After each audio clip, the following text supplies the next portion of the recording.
My name is Jennafer Norris, and I'm from Austin, Texas. I'm currently a stay-at-home mom, have 3 kids. After some really bad symptoms I was having, I went to the doctor with really bad headaches and high blood pressure and found out that I was 8 weeks pregnant, at which time we were shocked.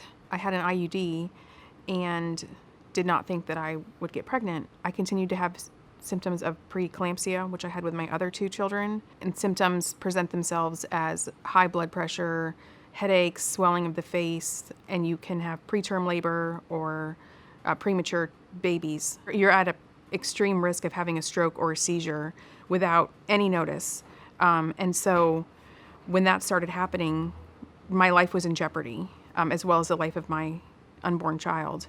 I was around 29 weeks pregnant when I went to the doctor with severe headaches, blurred vision, at which time they diagnosed me with the onset of atypical eclampsia, and I had to be rushed to the nearest hospital. At that point, the doctors administered steroid shots to help the baby's lungs develop, and then they told me that after 48 hours of that medication getting to the baby, I would have to have an emergency C-section. I asked if, at the time of the C-section, if I could have a tubal ligation so that I wouldn't get pregnant in the future. They told me that was not an option. And I was like, this is crazy. She said that it was a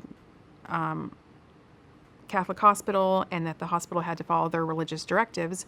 When I first went to the hospital, I had no idea or understanding that it was a Catholic hospital and that they would base their decisions upon my medical care based upon their religious directives. The only thing the hospital did was told us that we could call a 1-800 number and make a complaint, or I could discharge myself against medical advice from the hospital and drive myself to another hospital. When you're in that situation and it's an emergency situation, you don't have the ability to make those choices. I was unable to drive. I was unable to think clearly. I was in extreme pain, and I was just following the medical advice of my doctor saying, we need to get you to the hospital as soon as possible to get my body stable, as well as focus on the health of my unborn child. I was hooked up to IVs. I was on a magnesium drip so that I wouldn't have a seizure or a stroke, and my unborn child was in danger of his life. The only option for me was to go through with the C-section and have to make a decision based upon my birth control issues in the future. I wanted to be there for my other 2 children that I had, as well as the child that wasn't born yet. And the choice to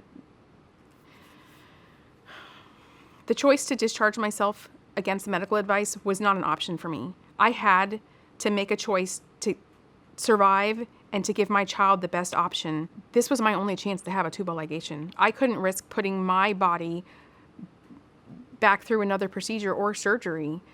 I had to take care of my premature child that was 10 weeks early, that was seeing specialists. I was nursing him every 2 hours, and I couldn't risk being away from him or going back under a major medical procedure. The hospital forced my hand in saying, we're not going to provide this service to you at this time. The hospital did not clearly inform me or state that this was a religious hospital and that these were services they offered, these were services that they did not offer. It's very troublesome. These hospitals are public hospitals that take insurance, and then they deny you your rights. And that's what's so infuriating. The simple fact is that women should be able to go to the closest or nearest hospital, whether they're having a normal situation or a life-threatening situation, and have their needs met.